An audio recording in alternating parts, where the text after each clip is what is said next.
தொடரும் விஜய் ரசிகர்கள் பிரேம்ஜி அமரன் சண்டை. கத்தி பட வெளியீட்டுக்கு முன்னாடி இருந்தே விஜய் ரசிகர்களுக்கும் காமெடி நடிகரான பிரேம்ஜி அமரனுக்கும் இடையே ட்விட்டர் வலைதளத்துல கடுமையான வாக்குவாதம் நடந்துட்டு இருக்கு. நேத்துக்கு முன்தினம் இந்த சண்டை உச்சகட்டத்தை அடைஞ்சது. யார் முருகதாஸ் கத்தி படத்தோட கலெக்ஷனை பத்தி வெளியிட்ட அறிவிப்பை தொடர்ந்து சில பேர் கத்தி டீம் வடன்னு ஹேஷ்டேக்கோட அந்த கலெக்ஷனை பத்தி கிண்டல் அடிச்சிட்டு இருந்தாங்க. அவங்களோட சேர்ந்து பிரேம்ஜி அமரனும் பல கமெண்ட்டுகளை போட்டுட்டு இருந்தாரு. அதை தொடர்ந்து நேத்தும் இன்றைய ஸ்பெஷல் வடகரின்னு ஒரு பதிவை போட்டாரு. அதோடு கத்தி படத்தோட இயக்குனர் AR முருகதாஸோட ஒரு வீடியோ பதிவையும் போட்டு அதை பாராட்டுறது மாதிரி கிண்டலான வார்த்தைகளோட சேர்த்து ஒரு பதிவை போட்டிருந்தாரு. அதை தொடர்ந்து விஜய் ரசிகர்கள் பலரும் அவரை கண்டபடி அர்ச்சனை செய்ய ஆரம்பிச்சிருக்காங்க. சிலர் கெட்ட வார்த்தைகள்ல கூட அவரை திட்ட ஆரம்பிச்சாங்க. நேத்து ரஜினிகாந்த் தான் ஒரே ஒரு சூப்பர் ஸ்டார்னு பதிவை போட்டு விஜய் ரசிகர்களை மேலும் வெறுப்பேத்தினாரு.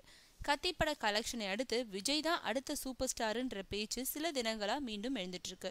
தேவையே இல்லாம ஒரு சராசரி ரசிகரை போல திரையுலகில் ஒரு இசையமைப்பாளராகவும் நடிகராகவும் இருக்கும் பிரேம்ஜி அமரனோட இந்த செயல் பலருக்கும் எரிச்சலை ஏற்படுத்தியிருக்கு.